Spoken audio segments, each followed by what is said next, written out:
साथियों सखियों, आपको पता है अगर आप ये चैनल फॉलो कर रहे हैं कंटिन्यूअसली लगातार तो आपको पता होगा कि इंग्लिश लैंग्वेज लर्निंग के ऊपर सीरीज़ चल रही है। तो उसकी एक कड़ी है ये वीडियो। इस वीडियो में बहुत ही इंपॉर्टेंट टॉपिक डिस्कस होने वाला है जो कि बहुत ही इंपॉर्टेंट है और जो कि जिसकी वजह से बच्चे अक्सर औकात जो इंग्लिश पढ़ते हैं तो वो कंफ्यूज होते हैं कि ये क्या हो रहा है, क्योंकि इंग्लिश तो आपको पता है कि कुछ अल्फाज इस तरह के होते हैं जो कि कंफ्यूजिंग होते हैं स्पेलिंग वगैरह में खुसूसी तौर पर, और कुछ अल्फ़ाबेट्स ऐसे होते हैं जो कि कभी किसी लफ्ज़ में आते हैं तो कोई और आवाज़ निकालते हैं, तो किसी और लफ्ज़ में आते हैं वही अल्फ़ाबेट कोई और आवाज़ निकालता है। तो ये कंफ्यूजिंग होती है बच्चों के लिए कि इसमें क्या डिफ्रेंशिएट करने कि इसको किस तरह से प्रोनाउंसिएट करना चाहिए या किया जाता है। तो आज हम सीखने जा रहे हैं प्रोनाउंसिएशन में दो जो हैं हुरूफ, दो अल्फ़ाबेट्स इंग्लिश लैंग्वेज के जो कि बहुत ही इंपॉर्टेंट हैं, जो कि कभी कोई आवाज़ निकालते हैं कभी कोई आवाज़ निकालते हैं। बच्चों के लिए ज़्यादातर वही कंफ्यूजिंग होते हैं। तो चलिए आज डिस्कस करने जा रहे हैं हम सी। आपको पता है कभी सीन की आवाज़ निकालता है कभी काफ की आवाज़ निकालता है, तो बच्चे कंफ्यूज हो जाते हैं कि सीन की आवाज़ निकालनी चाहिए उसको, काफ की आवाज़ तो के को निकालनी चाहिए, क्यू को निकालनी चाहिए, सी क्यों काफ की आवाज़ निकाल रहा है। तो उसका भी रूल है कि क्यों काफ की आवाज़ ये निकाल रहा है और किस तरह से निकालता है, और कभी ये काफ की आवाज़ निकालता है और कभी ये सीन की आवाज़ निकालता है। तो इसके रूल को आज डिस्कस करने जा रहे हैं। और उसके अलावा दूसरा जो अल्फ़ाबेट है वो है जी। तो जी भी कभी काफ की आवाज़ निकालता है कभी जिम की आवाज़ निकालता है। इस पर भी बच्चे कंफ्यूज होते हैं कि काफ की आवाज़ जी क्यों निकल रहा है। तो इस वीडियो में हम डिस्कस कर रहे हैं कि काफ की आवाज़ जी क्यों निकालता है और कहाँ निकालता है, जबकि सी काफ की आवाज़ क्यों और कहाँ निकालता है। तो चलिए चलते हैं आज की वीडियो की तरफ, मगर उससे पहले अगर आपने इस चैनल को सब्सक्राइब नहीं किया तो सब्सक्राइब कर लीजिए। नीचे आपको लाल बटन दिखाई दे रहा होगा, उसको प्रेस करें, सब्सक्राइब हो जाएगा, और उसके बाद बेल आइकन आएगा उसको भी थोड़ा सा टच कर लीजिए, आपकी बहुत मेहरबानी होगी। सी, जिस तरह से सी लफ्ज़ आता है तो कभी सीन की आवाज़ निकालता है कभी काफ की आवाज़ निकालता है, तो कंफ्यूजिंग होता है कि क्यों निकालता है। जिस तरह से मैं आपको कुछ अल्फाज बता रहा हूँ, दो अल्फाज बता रहा हूँ। सिटी सीन सी आ रहा है और सिटी सीन की आवाज़ निकाल रहा है। काउंट में भी सी आ रहा है और वो काफ की आवाज़ निकाल रहा है। अब ये क्यों निकाल रहा है, जिस तरह सिटी, सीलिंग, काउंट और कैरी या करप्शन वगैरह, तो सी वहीं आ रहा है, कभी सीन की आवाज़ कभी काफ की आवाज़। ये क्यों? इसका एक रूल है। जिस तरह आपको पता है कि 5 वोवेल हैं इंग्लिश लैंग्वेज में, अल्फ़ाबेट्स में 5 वोवेल हैं, ए ई आई ओ यू, ये 5 वोवेल हैं। इनके बगैर कोई लफ्ज़ बन नहीं सकता इंग्लिश लैंग्वेज में। तो इन वोवेल्स को ही आप जहन में रखें तो आपको बात पता चल जाएगी।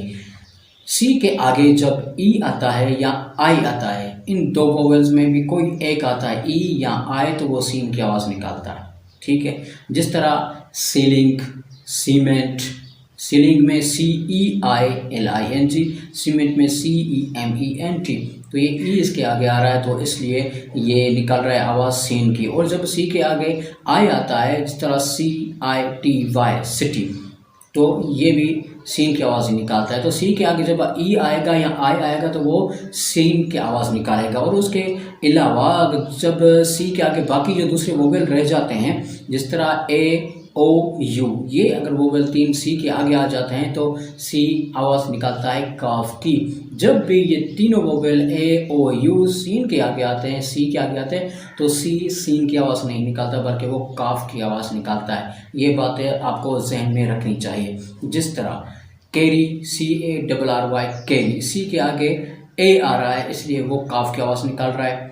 और उसके अलावा काउंट, COUNT, सी के आगे ओ आ रहा है इसलिए वो काफ की आवाज़ निकाल रहा है। और उसके बाद CUT कट, CUT, सी के आगे यू का वोवेल आ रहा है इसलिए सी जो है वो काफ की आवाज़ निकाल रहा है। तो ये जहन में रखें कि जब भी सी के आगे ई या आई वोवेल आएंगे तो सी सीन की आवाज़ निकालेगा, और जब सी के आगे ए ओ यू वोवेल आएंगे तो सी जो है वो तब्दील होकर काफ की आवाज़ निकालेगा और काफ की तरह इसको प्रोनाउंसिएट किया जाएगा। ठीक है, सी आपके जहन में ऑब्वियसली आ चुकी होगी। उसके बाद हम चलते हैं दूसरे लफ्ज़ की तरफ, दूसरे अल्फ़ाबेट की तरफ इनफैक्ट, जो कि है जी।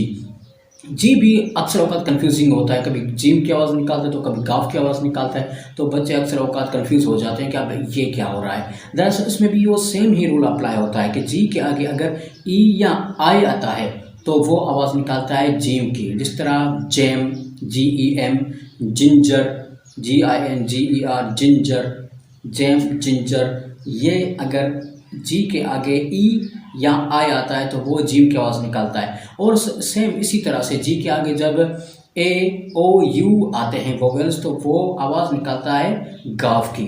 जिस तरह गेम, GAME गेम, और गल्फ, GULF गल्फ, गोल, GOAL गोल। तो ये ए ओ यू जब भी वोवेल्स जी के आगे आएंगे तो वो काफ की आवाज़ निकालेगा। मगर इसमें एक और बात फिर आ जाती है कि जिस तरह सी 100% अगर उसके आगे ए ओ यू आता है तो वो काफ की आवाज़ निकालता है। अच्छा, तो जी अक्सर वक्त इस तरह होता है कि जी के आगे ई और आई आते हैं। रूल तो ये है कि जी के आगे ई और आई आए तो जी लाजमी तौर पर आवाज़ निकाले जिम की। मगर अक्सर औकात वो जिम की आवाज़ निकालते हैं, मगर कुछ ऐसे भी जगहें आ जाती हैं जब जी के आगे ई और आई आते हैं मगर वो आवाज़ निकालता है गाफ की। जिस तरह GIFT गिफ्ट, और उसके अलावा GET गेट।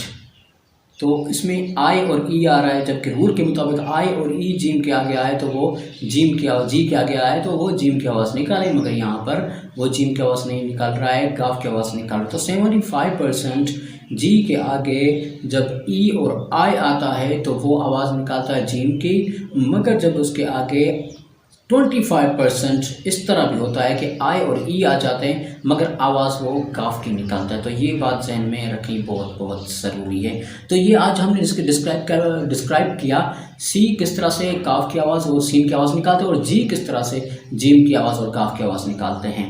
तो अगली वीडियो तक के लिए इंतज़ार कीजिए। अगली वीडियो में और ज़्यादा स्पेलिंग को एलेबोरेट करके बयान किया जाएगा। चैनल को सब्सक्राइब कर लीजिए और मुझे दीजिए इजाज़त। अल्लाह हाफ़िज़। Thanks all.